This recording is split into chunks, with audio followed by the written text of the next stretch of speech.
PFI ने रची थी पीएम मोदी पर हमले की साजिश। ईडी ने किया दावा, पीएफआई के निशाने पर थी जुलाई 2022 की पटना रैली। एनआईए की पूछताछ में पीएम मोदी को लेकर हुआ बड़ा खुलासा। पीएफआई लीडर मोदी की रैली के दौरान माहौल बिगाड़ना चाहते थे। जी, देश भर में पीएफआई के ठिकानों पर छापेमारी चल रही है, नेताओं को अरेस्ट किया जा रहा है और इसके बाद पूछताछ में वो बात निकलकर सामने आ गई है जिसका सभी को पहले से ही शक था। प्रवर्तन निदेशालय ने दावा किया है कि पटना में प्रधानमंत्री नरेंद्र मोदी की रैली को टारगेट करने की एक बड़ी योजना बनाई थी और यूपी में जुमे की नमाज के बाद जो कुछ भी होता था उसमें भी पीएफआई का एक बड़ा कनेक्शन था। मीडिया रिपोर्ट के मुताबिक ईडी ने गुरुवार को केरल से गिरफ्तार पीएफआई सदस्य शफीक पायत के खिलाफ अपने रिमांड नोट में एक सनसनीखेज दावा करते हुए कहा कि इस साल 12 जुलाई को प्रधानमंत्री नरेंद्र मोदी की पटना यात्रा के दौरान संगठन ने उन पर हमला करने के लिए एक प्रशिक्षण शिविर का बड़ा आयोजन किया था। शफीक पैट ने एनआईए को बताया कि उनके निशाने पर प्रधानमंत्री नरेंद्र मोदी की पटना रैली थी और पीएफआई लीडर रैली के दौरान माहौल बिगाड़ना चाहते थे। उन्होंने बताया इसके लिए बाकायदा बैनर पोस्टर भी बनाए गए थे।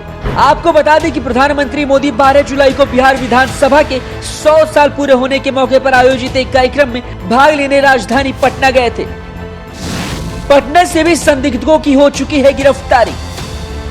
एनआईए का ये खुलासा अहम इसलिए है क्योंकि जुलाई में भी पटना पुलिस ने पीएफआई के संदिग्धों की गिरफ्तारी की थी। उस समय उनसे बरामद दस्तावेजों में इंडिया 2047 नाम से एक पीएफआई की बुकलेट भी बरामद हुई थी जिसमें यह लिखा गया था कि 2047 तक भारत को मुस्लिम राष्ट्र बनाना है। वहीं इसका आतंकी ब्लूप्रिंट भी मिला था। उस समय भी ये बात सामने निकल कर आई थी कि पीएफआई अपने नापाक मंसूबों के लिए जगह जगह ट्रेनिंग कैंप लगा रही है। हर बार की तरह पीएफआई ने इस बार भी अपने ऊपर लगे आरोपों को खारिज किया है। पीएफआई को मिल रही थी भारी फंडिंग। जांच के दौरान एनआईए को यह भी पता चला है कि पीएफआई के खाते में साल भर में ही 120 करोड़ रुपए जमा हो गए थे। इसके साथ ही बैंक में जमा पैसे से दोगुना पैसा नगद के रूप में भी इकट्ठा किया गया था। वहीं आपको बता दें कि संगठन को यह पैसा न केवल देश के विभिन्न शहरों से मिल रहे थे बल्कि विदेशों से भी मोटी रकम आ रही थी।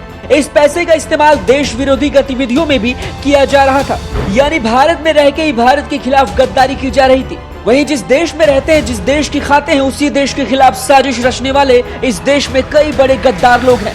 पीएम मोदी के साथ देश की 125 करोड़ की जनता का प्यार और आशीर्वाद बना हुआ है। वजह यह है कि इस तरह के कई चिरकुटिया संगठन भी इनका बाल बाका नहीं कर सकते। लेकिन पीएफआई संगठन पर हुए इस खुलासे के बाद अब इनका क्या होगा ये आप भी समझ सकते हैं। अजीत डोभाल और अमित शाह की रडार में पीएफआई संगठन आ चुका है। एएनआई और ईडी ने देश के 15 राज्यों और केंद्र शासित प्रदेशों के तकरीबन 96 ठिकानों पर रेड मारी थी। सबसे अधिक गिरफ्तारियां केरल से हुई थी जिनमें इसकी संख्या 22 है। गिरफ्तारी के बाद केरल में हिंसक विरोध भी शुरू हो गया था। मतलब सच्चाई जब सामने आई तो ये संगठन अपने आप बौखला गया, मानो पगला सा गया।